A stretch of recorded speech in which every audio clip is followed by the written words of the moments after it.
อยคำเข้าถึงจิตใจฟังรายการวิทยุเสียงใสส่งถึงใจไปสู่ปลายนาสารธรรมน้อมนำมองพระศาสดาบอกผู้คนทั่วลาหันมาเข้าวัดฟังธรรมคลื่นเสียงนี้เป็นคลื่นธรรมะจากใจส่งถึงบ้านไกลบ้านไกลฟังได้สุขใจล้ำยามดึกดื่นค่ำคืนมีงานต้องทำเป็นคลื่นสารธรรมเน้นย้ำธรรมะเพื่อนใจเสียงคลื่นธรรมบอกหลักธรรมให้คลายความเหงาฟังเสียงธรรมะเบาเบาบอกเล่าถึงคนบ้านไกลสื่อธรรมะบอกลดละระหว่างด้วยใจขอความนอบน้อมจงมีแด่พระรัตนตรัยเจ้าสามประการพระรัตนตรัยองค์ที่หนึ่งคือพระพุทธพระรัตนตรัยองค์ที่สองคือพระธรรมพระรัตนตรัยองค์ที่สามคือพระอริยสงฆ์ข้าพระพุทธเจ้าขอเคารพนบนอบกราบไหว้แต่ไตรไวสาพระรัตนตรัยเจ้าถึงสามประการด้วยความเคารพสักการะเป็นอย่างยิ่งขอถวายความเคารพพระมหาเถรานุเถระเจ้าคณะพระสังฆาธิการครูบาอาจารย์ตลอดถึงพระภิกษุหนุ่มสามเณรน้อยจุตนจุองค์ ก็ขอเจริญพรศรัทธาญาติโยมนักศีลนักบุญตั้งหลายเน้อต่อจากนี้ไปอัตมาภาพพระครูปริยัติกิจจาภิวัตรสำนักวัดพระสิงห์อำเภอเมืองจังหวัดเชียงใหม่ก็จะได้น้อมนำเอาพระธรรมคำสอนความรู้ในทางพระพุทธศาสนาตลอดถึงคติธรรมจะได้นำมามอบเป็นธรรมบรรณาการอาหารใจคือกับท่านสาธุชนนักศีลนักบุญที่รับฟังรายการต่างคลื่นสถานีวิทยุคลื่นพระพุทธศาสนาคลื่นสีขาวแห่งนี้เพื่อที่จะได้เป็นแนวทางแห่งการดำเนินชีวิต คือไปสู่ชีวิตที่ดีที่มีความสุขที่มีความเจริญเป็นวิถีชีวิตที่ถูกธรรมถูกวินัยถูกกฎหมายประเพณีวัฒนธรรมอันนี้เป็นเป้าหมายสูงสุดของการดำเนินรายการอันที่จะมอบคุณงามความดีมอบบุญมอบกุศลคือศรัทธานาบุญทั้งหลายก็เป็นประเพณีวัฒนธรรมของเจ้าพุทธของเฮาที่ได้ปากันสืบทอดมาเป็นรุ่นต่อรุ่นในที่นี้ก็หมายถึงรุ่นอายุคนที่ได้รับช่วงกันหรือเรียกอย่างหนึ่งว่าต่อไม้เหมือนกับนักวิ่งเวลาเปิดแข่งขันกันวิ่งพลัด4 คูณ 100 เมตรวิ่งพลัด4 คูณ 400 เมตรเปิ้นก็จะส่งไม้ต่อกันเป็นช่วงคนที่หรือทีมที่วิ่งได้ไวที่สุด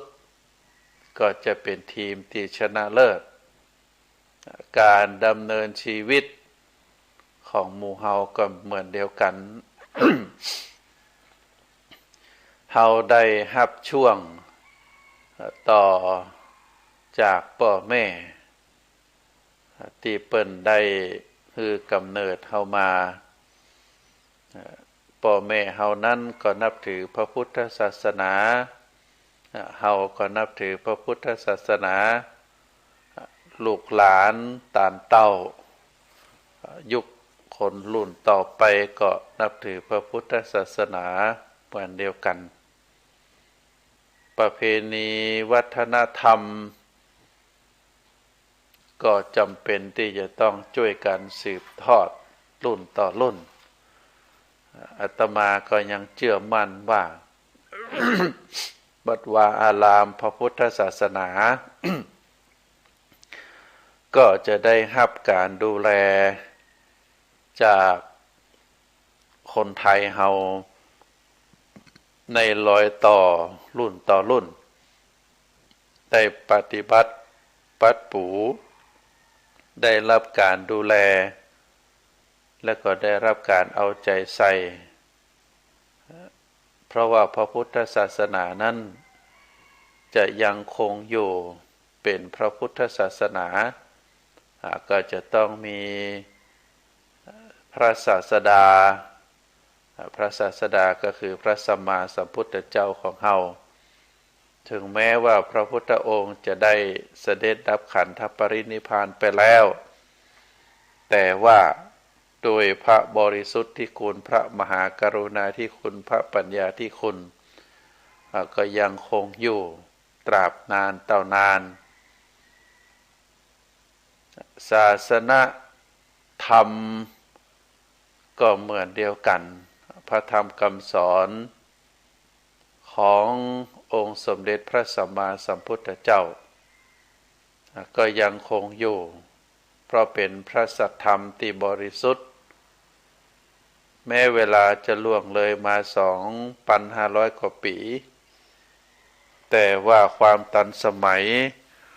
ความจำเป็นความถูกต้องในพระธรรมเหล่านั้น ก็ยังคงมีอยู่ไผที่ได้ประพฤติปฏิบัติได้ศึกษาหำเฮียนบุคคลนั้นก็บ่ตกไปในทางที่ชั่วประกอบคุณงามพอดีเป็นคนดีเป็นนักศีลนักบุญเหมือนกับเฮาทั้งหลายศาสนบุคคลก็หมายถึงเหล่าพระสงฆ์องค์ข้าเจ้าอุบาสกอุบาสิกาที่ได้ร่วมกันศึกษาหำเฮียนได้ประพฤติปฏิบัติแล้วก็ได้ช่วยกันเผยแผ่ศาสนธรรมคือปรากฏอันนี้เป็นศาสนธรรมศาสนาบุคคลแล้วก็องค์ก่อให้เกิดศาสนาเป็น3ประการประการที่4ก็คือศาสนวัตถุอันได้แก่วัดวาอารามวัดวาอารามทั้งหลายในพื้นปฐพีบ่ว่าจะเป็นอยู่ในประเทศไทยประเทศเพื่อนบ้านหรือทั่วโลกที่พระพุทธศาสนาเข้าไปถึงก็จะมีศาสนสถานเป็นโบสถ์เป็นวิหารลานเจดีย์กุฏิเสนาสนะต่างๆที่ได้สร้างขึ้นมาเป็นวัดวาอารามเป็นศาสนสถาน แล้วก็อันที่5ก็เป็นศาสนพิธีศาสนพิธีก็หมายถึงพิธีกรรมที่เฮาท่านทั้งหลายได้ร่วมกันทำอย่างเช่นการประกอบพิธีวันพระวันธรรมสวนะการประกอบพิธีทำบุญที่เป็นมงคลหรือทำบุญที่เป็นอวมงคลก็ถือว่าเป็นศาสนพิธีทั้งนั้นองค์ประกอบถึง5ประการนี้ก็รวมกันเป็นพระพุทธศาสนาเป็นเรื่องศาสนา ประวัติความเป็นมาของพระบรมศาสดาศาสนธรรมที่พระพุทธองค์ได้ตรัสสอนศาสนบุคคลอันได้แก่ภิกษุภิกษุณีอุบาสกอุบาสิกาที่ได้ร่วมกันเป็นพุทธบริษัทต่อไปก็เป็นศาสนวัตถุอันได้แก่วัดวาอารามแล้วก็ศาสนพิธีก็อันเป็นพิธีกรรมต่างๆที่เราเจ้าพุทธได้ร่วมกันทำขึ้นสืบทอดมาจนถึงปัจจุบันก็เป็นประเพณีเป็นวัฒนธรรมที่งดงามที่เราได้สืบทอดกันรวมกันเป็นศาสนาพุทธเพราะฉะนั้นก็เตี่ยตมาได้เอ่ยว่า เป็นการฮับช่วงหรือเป็นการส่งไม้ต่อ ระหว่างเจ้าพุทธเฮารุ่นต่อรุ่นเพื่อที่จะสืบทอดอายุพระพุทธศาสนาให้มีความเจริญเรียกว่าก้างกุงรุ่งเรืองต่อไปก็เป็นสิ่งที่น่าอนุโมทนาที่เฮาท่านทั้งหลายได้ช่วยกันสืบทอดมาจนถึงปัจจุบันนี้เฮาจะหันว่าพระพุทธศาสนานั้นได้มีองค์ประกอบถึง5ประการทุกประการนั้นทุก5องค์ประกอบนั้นต่างก็มีความสำคัญจะขาดอันใดอันหนึ่งไปบ่ได้เปรียบเหมือนกับมือของหมู่เฮา มือ5นิ้วนะมือ5นิ้วถ้าอยู่ครบถึง5นิ้วเราจะทำอันใดก็จะทำด้วยความเต็มที่แต่ถ้าขาดนิ้วใดนิ้วหนึ่งไปบางทีบางครั้งก็จะดูหายไปมันก็เป็นการที่จะบ่ครบองค์ประกอบเช่นเดียวกันศาสนาพุทธของเฮาก็จำเป็นจะต้อง ได้ดูแลได้รับการบำรุงอย่างองค์ประกอบอันที่หนึ่งคือองค์สมเด็จพระสัมมาสัมพุทธเจ้าเราจะต้องช่วยกันยกย่องเชิดชูบูชาพระพุทธองค์ถึงแม้ว่าพระพุทธองค์จะได้เสด็จดับขันธปรินิพพานไปแล้วก็จะมีพระพุทธรูปที่ครูบาอาจารย์พ่อแม่พี่น้องบรรพชนของเราได้สร้างขึ้นมาโดยดวงจิตดวงใจด้วยพลังจิตของแต่ละรุ่นแต่ละคนก็ทำให้พระพุทธรูปเหล่านั้นเป็นพระพุทธรูปที่ศักดิ์สิทธิ์เป็นพระพุทธรูปที่งดงามถือว่าเป็นตัวแทนขององค์สมเด็จพระสัมมาสัมพุทธเจ้าเราเรียกว่าองค์พระปฏิมาก็เป็นสิ่งที่เราท่านทั้งหลายเคารพบูชากราบไหว้พระธรรมก็เหมือนเดียวกันเราก็จะต้องช่วยกันศึกษาห้ำเฮียนแล้วก็ได้ประพฤติปฏิบัติตามถ้าตราบใดที่พระธรรมยังคงอยู่ศาสนาพุทธของเราก็จะเจริญรุ่งเรืองเป็นศาสนาเป็นพระธรรมคำสอนที่มีประโยชนะต่อเราทั้งหลายถ้าหากว่าเราบ่ศึกษาบ่ปฏิบัติในพระธรรมเหล่านั้นหรือเมื่อบ่มีผู้ปฏิบัติแล้วก็บ่มีผลเกิดขึ้นก็บ่มีการเรียกว่าบ่มีผลเกิดขึ้นต่อการปฏิบัติก็จะขาดเรียกว่าขาดวงจรถึง3ประการก็คือปริยัติปฏิบัติปฏิเวทตราบใดที่มีผู้ที่ประพฤติมีผู้ที่ศึกษาห้ำเฮียนเราก็เรียกว่าปริยัติแล้วก็เมื่อปริยัติเกิดขึ้นแล้ว ก็มีการปฏิบัติในทางที่ถูกต้องเมื่อมีการปฏิบัติในทางที่ถูกต้องถูกวิธีถูกวินัยก็จะเกิดผลขึ้นผลขึ้นก็มีอริยมรรคอริยมรรคมีองค์สี่การประพฤติปฏิบัติที่ถูกต้องเฮาก็จะเป็นขั้นเป็นตอนก็ตั้งแต่พระโสดาบันพระสกทาคามีอนาคามีจนถึงเป็นพระอรหันต์เรียกว่าการปฏิบัติอันก่อคือเกิดผลจากการปฏิบัติเขาเรียกว่าเป็นปฏิเวทธรรมก็จะเป็นการที่คือเกิดขึ้นอันการจะได้ปฏิเวทธรรมก็จะต้องมาจากการปฏิบัติการปฏิบัติที่ถูกต้องก็เกิดมาจากปริยัติก็คือการศึกษาห้ามเพียรในพระธรรมคำสอนเหล่านั้น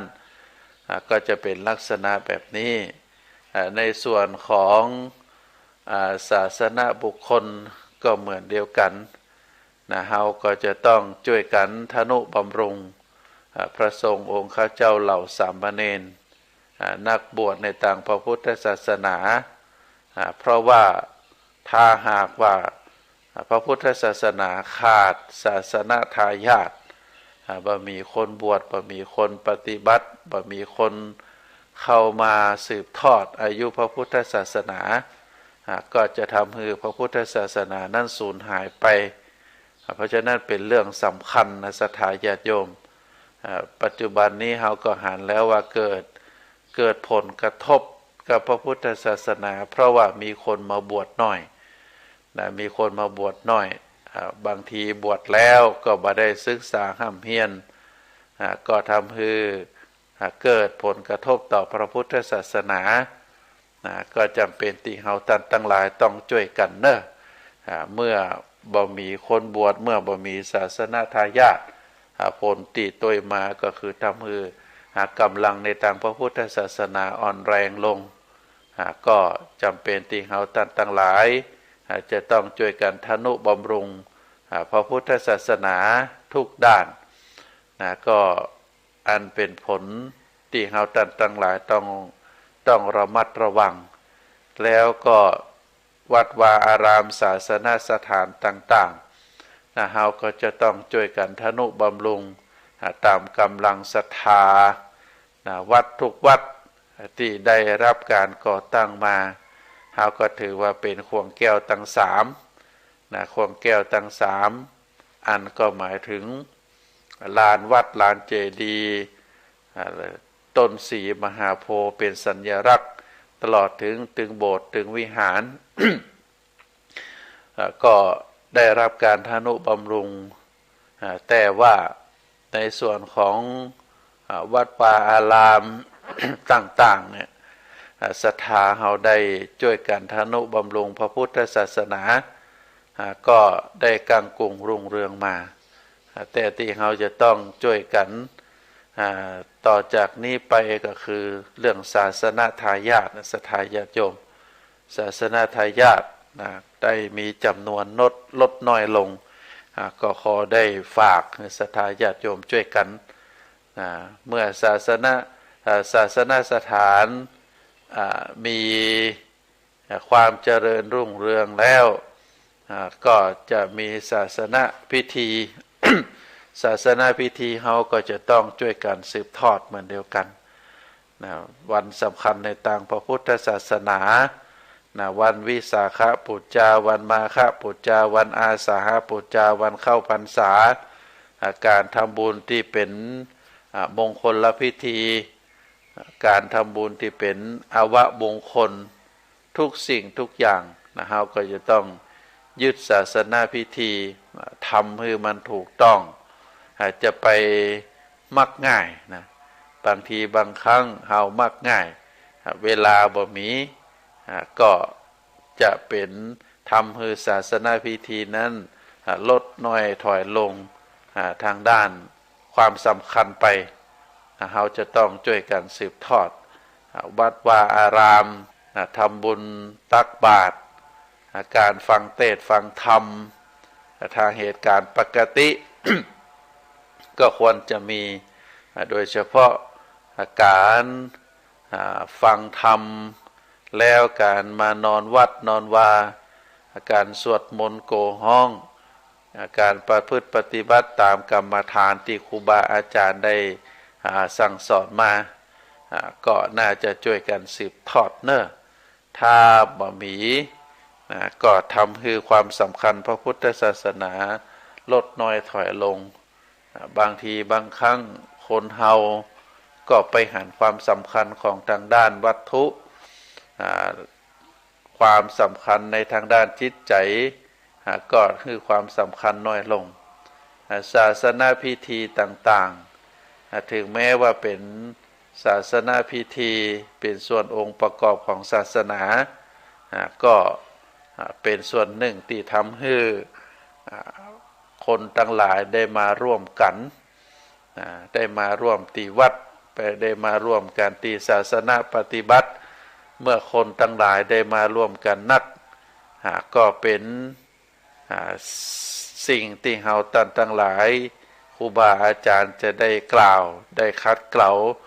จิตใจของคนที่มาร่วมนั้นคือได้หันความสำคัญแล้วก็ได้มีเวลาว่างเว้นจากธุรกิจการงานต่างๆที่ตนเองทำมาตลอดชีวิตได้ใช้เวลาว่าง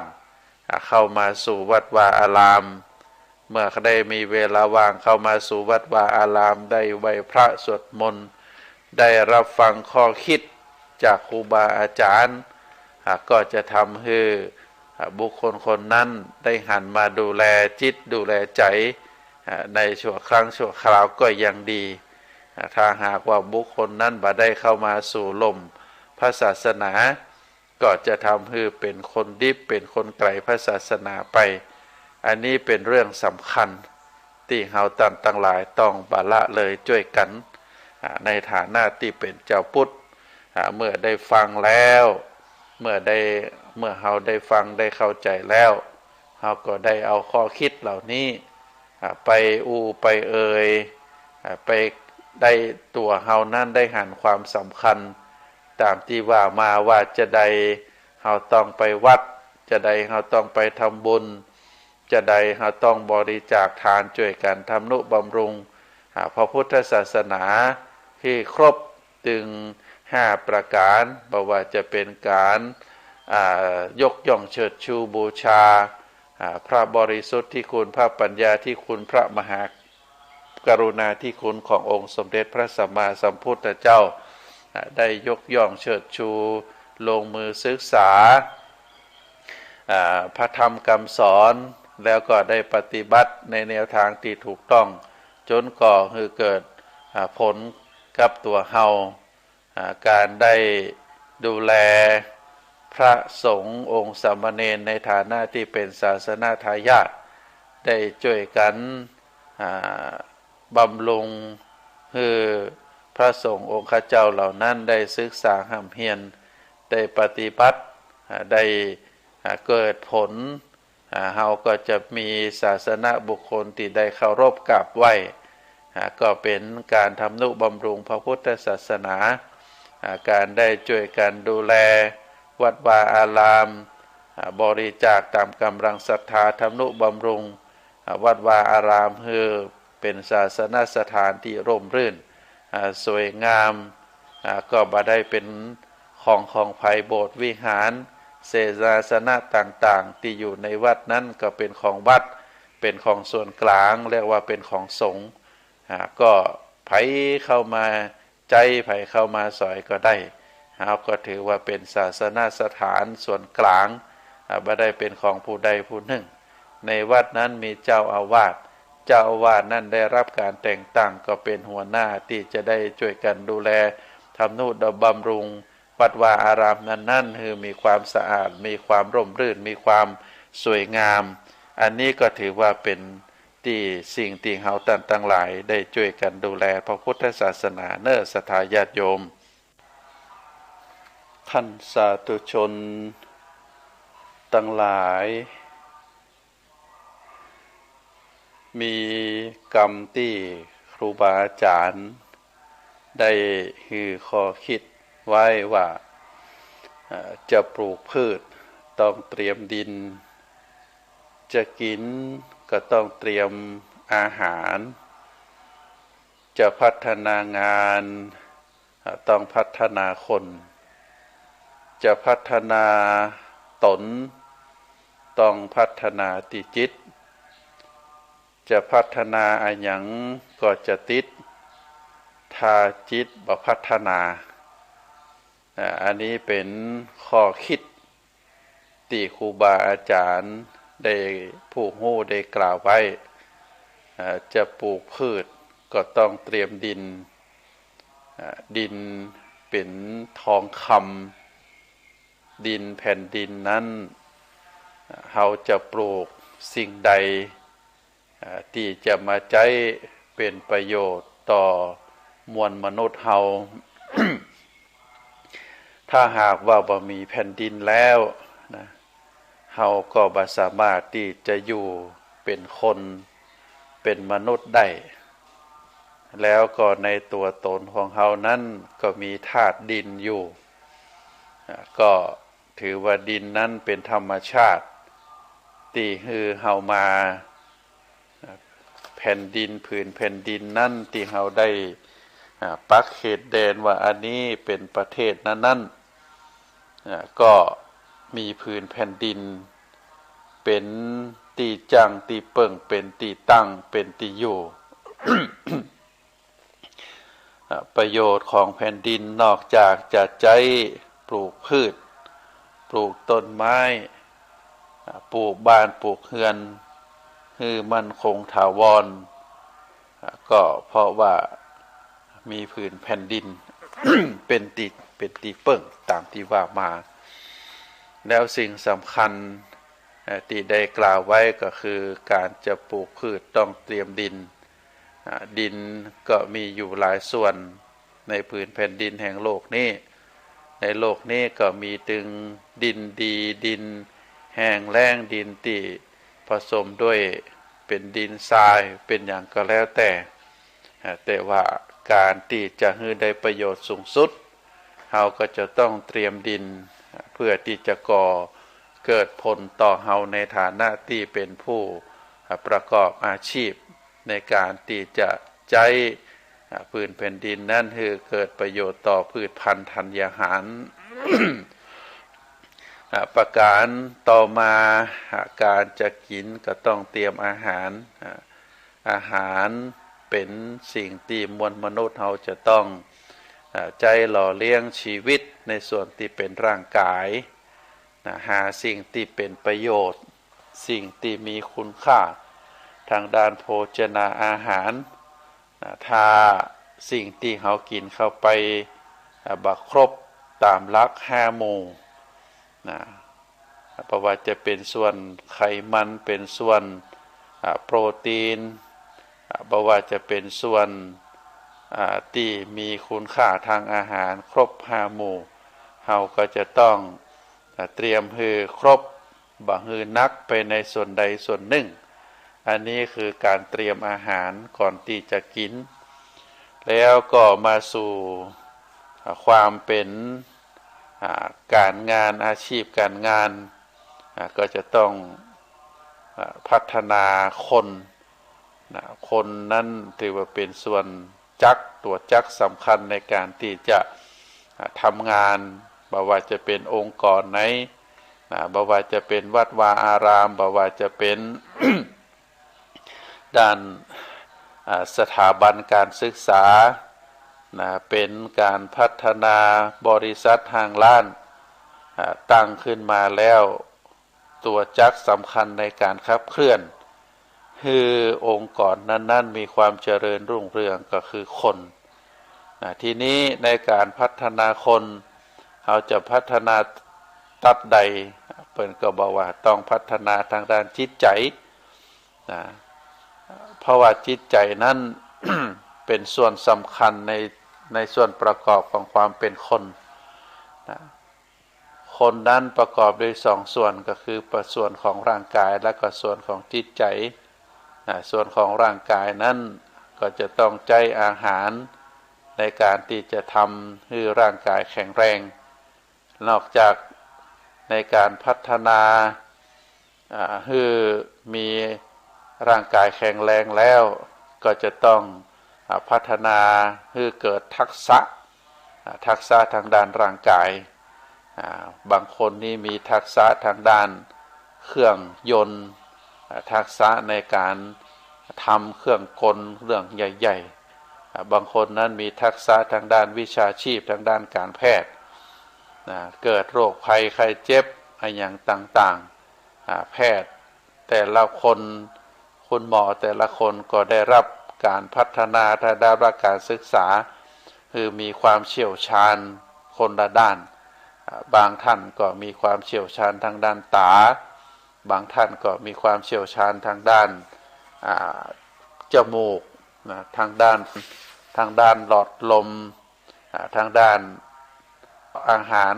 ลำไส้อย่างต่างๆซึ่งแต่ละท่านก็ได้รับการพัฒนามาก็เป็น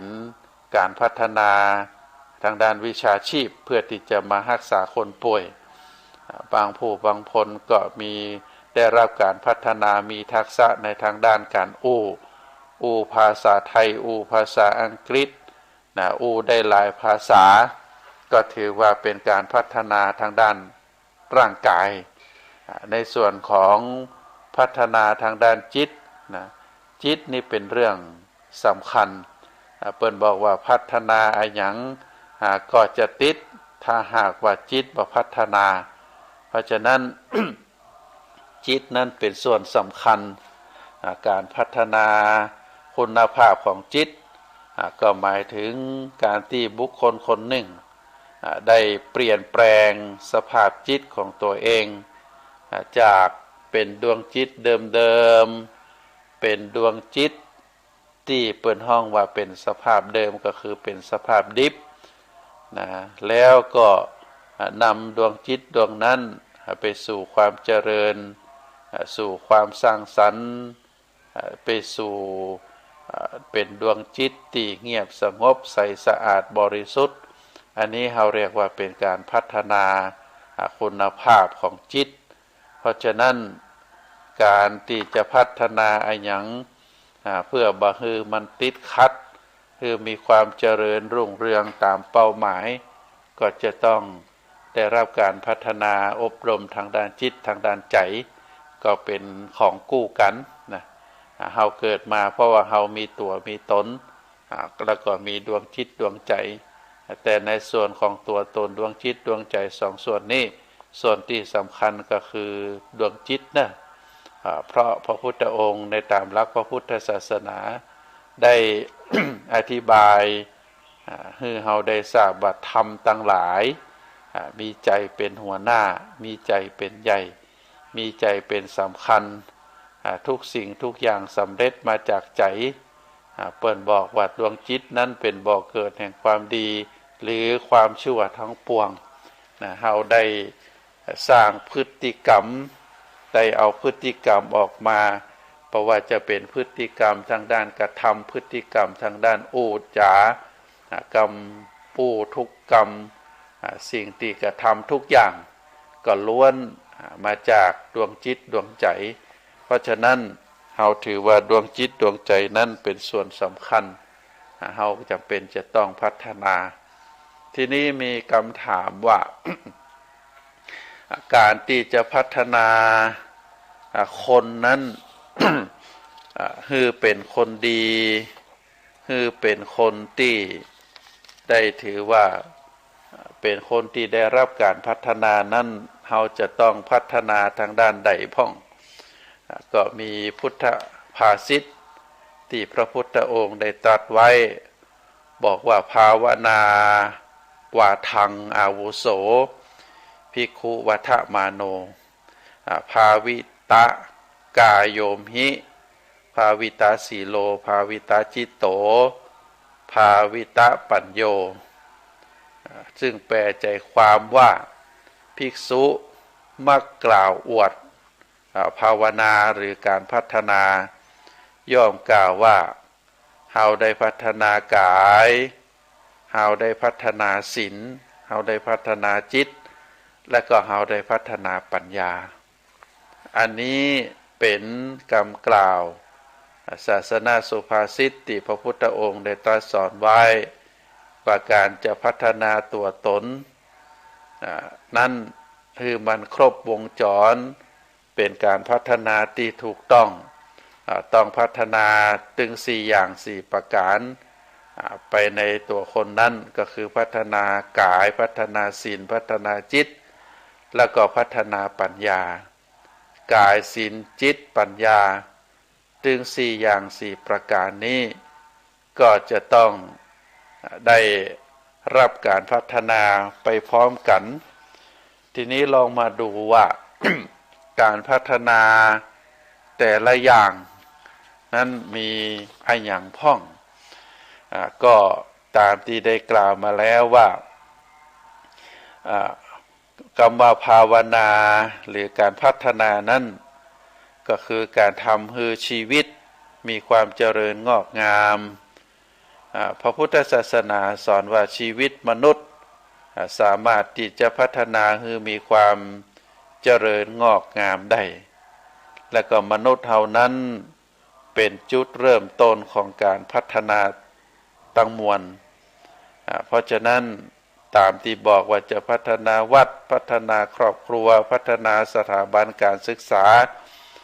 หรือพัฒนาองค์กรบอกว่าจะเป็นโรงแรมหรือส่วนงานใดส่วนงานหนึ่งก็จะต้องพัฒนาบุคคลก่อนถ้าหากว่าพัฒนาบุคคลดีแล้วตัวตนบุคคลต่างหลายในองค์กรนั้นๆได้รับการพัฒนาเป็นอย่างดีแล้วบุคคลเหล่านั้นสมาชิกขององค์กรเหล่านั้นก็จะนำพาคือองค์กรนั้นได้รับการพัฒนาต่อไปแต่ถ้าถามว่าพัฒนาคนจะต้องพัฒนาอะไรอย่างพ้องก็ตามที่บอกแล้วว่าการพัฒนาชีวิตของคนนั้นจะต้องพัฒนาคือครบถึง4ด้าน4ประการก็คือพัฒนาทางด้านกายทางด้านศีลทางด้านจิตแล้วก็พัฒนาปัญญาทีนี้เรามาดูว่า การพัฒนาทางด้านกาย อันได้แก่การที่เราจะส่งเสริมสนับสนุนคือบุคคลมีสุขภาพร่างกายที่แข็งแรงสมบูรณ์เป็นร่างกายที่บ่อมโรคเป็นร่างกายที่บ่มีโรคภัยไข้เจ็บนอกจากจะมีร่างกายแข็งแรงแล้วคนนั้นก็จะต้องมีระเบียบวินัยในทางด้านตัวเองที่จะมีการส่งเสริมสุขภาพแข็งแรงในเรื่องการทานอาหารการดูแลร่างกายการออกกำลังกายการพักผ่อนนอนหลับการปฏิบัติตนให้ถูกต้องตามสุขบัญญัติอย่างเคร่งครัดก็ทำให้บุคคลคนนั้นเป็นคนที่มีร่างกายแข็งแรงเป็นร่างกายที่บ่มีโรคภัยไข้เจ็บเป็นร่างกายที่งดงามตามวัยมีสุขภาพบุคลิกที่ดีอันนี้เป็นการพัฒนาทางด้านร่างกายนอกจากนั้นแล้วจะทำให้บุคคลนั้นร่างกายอันนั้นมีคุณค่านักยิ่งขึ้นก็คือจะต้องมีการพัฒนาทักษะทางด้านร่างกายที่สามารถใช้อุปกรณ์เครื่องจักรกลอุปกรณ์เทคโนโลยีต่างๆในการทำงานหาเลี้ยงชีพการพัฒนาทักษะทางด้านสื่อสารภาษาคือใจกำอูกำจาได้อย่างถูกต้องใจกำอูกำจาคือเป็นเครื่องนำพาคือเป็นบุคคลที่มีคุณค่ายิ่งถ้าอูได้หลายภาษาก็จะก่อให้เกิดประโยชน์ตั้งแต่ตัวเองจากเป็นคนธรรมดาได้รับการพัฒนาตนเองให้เป็นคนมีการศึกษาพร้อมที่จะปฏิบัติหน้าที่ต่างๆที่ได้รับมอบหมายคือเป็นคนที่มีศักยภาพมีคุณภาพ เพราะคนเฮานั้นชื่อว่าเป็นสัตว์ประเสริฐที่สุดที่สามารถที่จะพัฒนาได้มนุษย์ที่ได้รับการพัฒนาเป็นผู้มีความเจริญแล้วก็ย่อมเป็นบุคคลที่มีคุณค่าในสังคมส่วนคนไหนที่บ่พัฒนาตนเองก็เพียงแต่เกิดมาหายใจลดไปวันๆก็บ่สามารถที่จะเป็นบุคคลที่เอาดีได้เพราะฉะนั้นเฮาในฐานะที่บุคคลเป็นคนเกิดมาเฮาถือว่าเกิดมาเป็นคนต้องทำความดีเกิดมาทั้งทีต้องเอาดีให้ได้เอาดีอย่างน้อยก็คือเป็นคนดีที่ใจร่างกายยาวานาคืบอันนี้คือเกิดประโยชน์ต่อเปื้อนมนุษยชาติของเฮาอย่างเช่นเฮาจะหันว่าทุกส่วนมนุษย์เฮานั้นก็ทำคุณงามความดีทั้งนั้นบอกว่าจะเป็นคนที่เกิดมาเป็นนิสิตนักศึกษาเป็นพ่อเป็นแม่เป็นครูบาอาจารย์เป็นคุณหมอเป็นวิศวกรเป็นนักบวชเป็นทุกสิ่งทุกอย่างเพราะทุกคนนั้นมีความสำคัญเท่าเดียวกันทุกคนนั้น เกิดมาแล้วต่างคนต่างทำหน้าที่ขอคือเป็นหน้าที่ที่เป็นทางด้านดีทางด้านสร้างสรรค์ปีช่วยปีหูสองน้องหูหนึ่งช่วยกันทุกองค์กรส่วนสัตว์ของสังคมได้ช่วยกันพัฒนาสังคมประเทศชาติให้มีความเจริญรุ่งเรืองปอกกาแม่ขายก็ทำหน้าที่ของตนเองพัฒนาล้านพัฒนาสิ่งต่างๆให้มีความเจริญรุ่งเรืองขึ้นครูบาอาจารย์มีหน้าที่ในการพัฒนาสถาบันการศึกษาอบรมกัดเกลาจิตใจเยาวชนให้มีความรู้บ่ว่าจะเป็นคุณหมอต่างหลายสถาบันวิชาพยาบาลต่างหลายนะก็สถาบันการแพทย์ต่างหลายก็ได้รับการพัฒนาให้มีความเจริญรุ่งเรืองมีความเข้มแข็งมีการพัฒนาขึ้นอันนี้เรียกว่าเป็นการพัฒนาทางด้านร่างกายเนื้อศรัทธาญาติโยมประการต่อไปพัฒนาศีลก็หมายถึงการพัฒนาตัวเองคือมีความเคารพเชื่อฟังแล้วก็ปฏิบัติตามหลักศีลหลักธรรมการปฏิบัติตามยึดถือเอากฎหมายบ้านเมืองข้อวัดปฏิบัติกฎกติกาต่างๆตลอดถึงวัฒนธรรมจารีตประเพณีที่ดีงามของสังคมก็ทำตัวเองให้เป็นคนดีเหมือนกับคนทั่วไปอันนี้ถือว่าเป็นการพัฒนาทางด้านศีลศีลนั้นก็หมายถึงการทำมือตัวเองประพฤติดีปฏิบัติชอบถึงทางด้านกายวาจาใจก็ศีลห้าของเฮานั้นเป็นฐานของกฎระเบียบทุกสิ่งทุกอย่างในประเทศไทยเฮาก็เกิดมาจากศีลห้าเพราะฉะนั้นการประพฤติศีลห้าก็คือการประพฤติเคารพกฎกาของบ้านเมืองนั่นเองการที่เฮาได้เป็นคนดีบ่ล่วงละเมิดศีลบ่ล่วงละเมิดกฎกติกากฎหมายบ้านเมืองขนบประเพณีต่างๆก็ถือว่าเฮาได้พัฒนาตนเองเป็นคนดีเป็นคนมีศีลธรรมบางคนนั่นเป็นคนเก่งที่โลกบ่ต้องการคำว่าเป็นคนเก่งที่โลกบ่ต้องการก็คือบุคคลคนนั้นมีความเก่งอย่างเดียวเก่งทำเก่งคิดเก่งแต่บ่มีความดีเอาความเก่งเอาความฉลาดของตัวเองนั้นใจความเก่งความฉลาดของตัวเองเอารัดเอาเปรียบสังคมกอบโกยผลประโยชน์เพื่อให้ตัวเองเพื่อให้คนใกล้ชิดให้มีความได้เปรียบในทางสังคมอันนี้เฮาก็ถือว่าการพัฒนากายให้เป็นคนเก่งอย่างเดียวก็บ่เพียงพออาจจะต้องมีการพัฒนาศีล คือเป็นคนดีมีศีลธรรมเคารพกฎหมายเคารพระเบียบวินัยเพื่อเป็นคนดีที่โลกต้องการอันนี้เป็นข้อที่สองข้อที่สามก็คือการพัฒนาจิตหมายถึงการพัฒนาคุณธรรมภายในจิตใจเพื่อยกระดับจิตใจให้เป็นดวงจิตที่มีสมรรถภาพคือเป็นดวงจิตที่บ่วิตกกังวลเป็นดวงจิตที่บ่เครียดมีความสามารถที่จะคิดแก้ไขปัญหาต่างๆต่อสู้อุปสรรคแล้วก็สามารถดำเนินชีวิตให้อย่างมีความสุขอันนี้เรียกว่าเป็นดวงจิตที่มีสมรรถภาพต่อไปดวงจิตดวงใจดวงใดที่เป็นดวงจิตที่มีความรู้มีความตื่นมีความเบิกบานมีความสงบสะอาดสว่างเป็นดวงจิตที่เยือกเย็นเป็นดวงจิตที่สุขุมรอบคอบอันนี้เราถือว่าเป็นดวงจิตที่มีคุณภาพเป็นดวงจิตที่ใสสะอาดบริสุทธิ์เป็นเจ้าของดวงจิตที่ได้รับการพัฒนามาเป็นอย่างดีแล้วก็ประการต่อไปก็คือการพัฒนาดวงจิตที่สู่ภาวะเป็นดวงจิตที่มีความสุขสามารถปรับตัว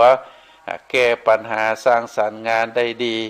มีความรู้สึกที่ดีต่อคนทั้งหลายและก็คนอื่นมีความมั่นคงทางภาวะจิตใจมีวุฒิภาวะทางอารมณ์สามารถที่จะอยู่ในสังคมและกับสิ่งแวดล้อมที่เปลี่ยนแปลงได้อันนี้ถือว่าเป็นดวงจิตที่มีสุขภาพเพราะฉะนั้นการพัฒนาดวงจิตก็คือดวงจิตที่เป็นดวงจิตที่มีสมรรถภาพมีคุณภาพแล้วก็มีสุขภาพดวงจิตที่ดีเพราะฉะนั้นการพัฒนาดวงจิตก็ต้องพัฒนาโดยคุณธรรมยกระดับจิตคือเป็นดวงจิตที่มีคุณธรรมอยู่ประจำจิตใจเป็นดวงจิตที่มีธรรมะหล่อเลี้ยงมีความเมตตามีความอดทนมีความขยันก็ถือว่าเป็นดวงจิตที่ได้รับการพัฒนาถ้าบุคคลเจ้าของดวงจิตปลูกฝังคุณธรรมเหล่านี้ก่อให้เกิดก่อให้มีแล้วก็ประพฤติปฏิบัติเป็นประจำคุณธรรมเหล่านี้ก็จะได้ช่วยสร้างสมรรถภาพสร้างคุณภาพสร้างสุขภาพให้กับดวงจิตดวงนั้นต่อไปการพัฒนาทางด้านปัญญาหมายถึงความรู้รอบแล้วก็รู้ลึกปัญญานั้นมีความหมายว่ารู้รอบแล้วก็รู้ลึกรู้รอบก็คือรู้ความเชื่อมโยงเป็นระบบตามหลักปฏิจจสมุปบาทโดยการยังรู้ว่าอันยังเป็นเหตุคือเกิดอันยังแล้วก็รู้ว่าสิ่งต่างๆที่มันเป็นชนี้มาจากสาเหตุอันยังเป็นผลของอันยังอันนี้เราเรียกว่าเป็นการเชื่อมโยงความรู้รอบรู้รอบเพราะฉะนั้นความรู้รอบนี้จะช่วยให้สามารถแก้ปัญหาให้ถูกจุดรู้เต่ารู้ตันสิ่งต่างๆที่เกิดขึ้นในส่วนของความรู้ลึกก็คือการมองด้านในจนอย่างรู้ของธาตุแท้สรรพสิ่งว่าสิ่งทั้งหลายนั้นเป็นของบ่เที่ยงแท้แน่นอนเป็นทุกข์เป็นอนัตตาบ่มีแก่นสารถาวรเป็นไปตามหลักกฎไตรลักษณ์เมื่อเฮาฮู้เช่นนี้แล้วก็ย่อมปล่อยวางโดยการบ่ยึดมั่นถือมั่นซึ่งจะทำให้ชีวิตของคนนั้นมีความทุกข์ลดน้อยถอยลงปัญญานั้นจะช่วยให้ชีวิตเป็นอิสระหลุดพ้นจากความทุกข์ทั้งปวงการจะเป็นมนุษย์ที่สมบูรณ์ต้องมีการพัฒนาชีวิตให้มีความเจริญทางด้านสีด้านเนศรัทธาญาติโยมทางด้านร่างกายทางด้านศีลทางด้านจิตทางด้านปัญญาถ้าขาดความเจริญทางด้านใดด้านหนึ่งแล้วชีวิตก็จะบ่สมบูรณ์บางคนมีการพัฒนาทักษะทางกายเป็นอย่างดีเรียกว่าเป็นคนเก่งแต่ว่าขาดการพัฒนาทางด้านศีลเขาก็จะเป็นคนเก่งแต่บ่ดีความเก่งอย่างเดียวก็บ่พอต้องมีความเก่งทางด้านศีลก็คือเป็นคนดีตัวเองเก่งแล้วก็มีความดีแต่ว่าก็ยังบ่พอ บางครั้งบางคราวเป็นคนเก่งเป็นคนดีแต่ว่าในชีวิตของเขานั้นบ่มีความสุขความสุขเกิดจากการพัฒนาจิตให้มีสมาธิแล้วก็ให้มีปัญญาเพื่อที่จะรู้จักผ่อนคลายหายเครียดแล้วก็มีความสุขอันเกิดจากการปล่อยวางดังนั้นคนเฮาจะต้องมีความเก่งความดีความสุขอยู่ในตัวตนเพื่อที่จะพัฒนาตัวเองนั้นคือมีความเจริญงอกงามครบทางด้านสีด้านอาตมาภาพขอฝากคือศรัทธาญาติโยมทุกท่านได้พิจารณาเน้อขอเจริญ